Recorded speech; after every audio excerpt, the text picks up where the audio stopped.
সারা দেশের মতো সিরাজগঞ্জেও হামের প্রাদুর্ভাব বেড়ে চলেছে। গত ২৪ ঘন্টায় নতুন করে ১৭ শিশু এই রোগে আক্রান্ত হয়েছেন। এ নিয়ে জেলায় মোট আক্রান্তের সংখ্যা দাঁড়িয়েছে ১০০-র কাছাকাছি। তবে স্বাস্থ্য বিভাগ থেকে আক্রান্ত রোগীদের পর্যাপ্ত চিকিৎসা নিশ্চিত করার জন্য তারা নতুন করে আইসোলেশন সার্ভিস ওয়ার্ড খুলেছে। ইতিমধ্যেই আমি যেখানে দাঁড়িয়ে আছি সিরাজগঞ্জ শহীদ মুন্সিগঞ্জ মেডিকেল কলেজ হসপিটাল, এখানে কিন্তু এখন পর্যন্ত ১৫ জন রোগী আক্রান্ত রোগী ভর্তি রয়েছে। তাদের কিন্তু চিকিৎসা আর নিশ্চিতের জন্য তারা কাজ করছেন। তবে এখন পর্যন্ত জেলায় ১০০ জন আক্রান্ত হলেও ৭০ জন রোগী তারা সুস্থ হয়ে কিন্তু বাড়ি ফিরেছে, এমনটাই কিন্তু জানিয়েছেন সিরাজগঞ্জের স্বাস্থ্য বিভাগের পরিসংখ্যান কর্মকর্তা হুমায়ুন কবির।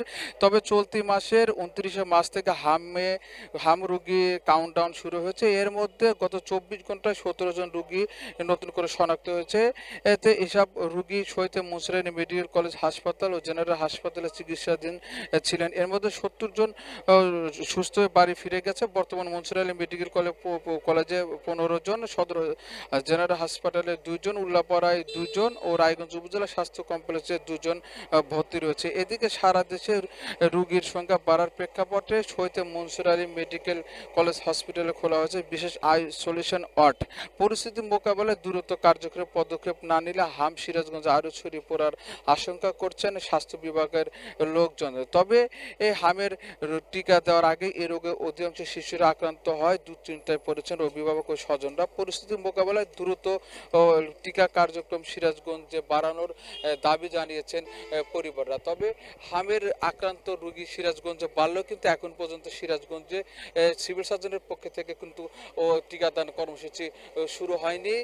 এতে কিন্তু আতঙ্ক বিরাজ করছে সাধারণ মানুষের মাঝে, এবং নতুন নতুন প্রতিদিন যে আক্রান্ত হচ্ছেন রোগীরা, এটা কিন্তু ছয়াছয় রোগ বলে জানিয়েছেন এখানকার চিকিৎসকরা। এক্ষেত্রে কিন্তু পরিবারকে সচেতন হওয়ার পাশাপাশি দ্রুত স্বাস্থ্য কেন্দ্রে গিয়ে টিকা নেওয়ার জন্য পরামর্শ দিচ্ছেন এখানকার কর্মকর্তারা। তবে সিরাজগঞ্জ শহীদ মুন্সিগঞ্জ মেডিকেল কলেজের উপপরিচালক আব্দুল ওয়াদুদ আমাদেরকে জানিয়েছেন যে রোগীদের সুচিকিৎসা নিশ্চিত করার জন্য ইতিমধ্যেই এই হসপিটালে নতুন করে আইসোলেশন ওয়ার্ড খুলে দেওয়া হয়েছে।